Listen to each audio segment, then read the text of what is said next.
third dimensionality is third dimensionality, okay? And if you could leave this planet and go to another planet, you're going to have a different dichotomy of good versus evil on another planet. Because of the logos itself is directed by the people that are there. On this planet, it's 86% in service to others and 14% in service to self.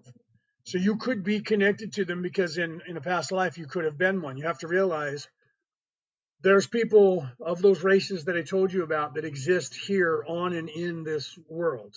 Okay. So that doesn't mean that you've always been a human. Okay. It also doesn't mean that you've always been on this planet in third dimension.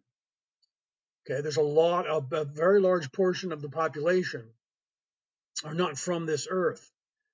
The souls came from another place and came here. Because the way it works is when you're in second dimension, if you happen to be here on Earth, you become a human here. But say you were on a different planet.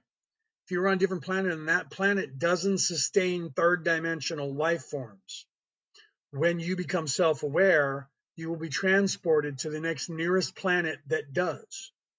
Okay, so if you came from a planet that was close by here, okay, and you were a two-dimensional being and you became self-aware, you would end up here if this was the next closest planet that it just sustains third dimensional life. You'd be cycled into this place, and you would still be veiled, so you wouldn't even notice it. You wouldn't know that you were in a different place before. Okay, you wouldn't remember that while you were down here. Okay, so you could have been, and then while you're here, here's the thing. Okay, while you're here, you're not always human.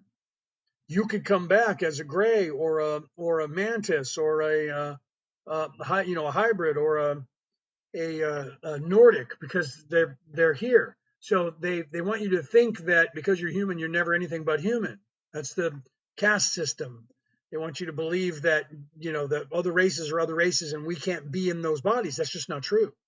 Third dimension is third dimension. So in your direct past life, you could have been a gray.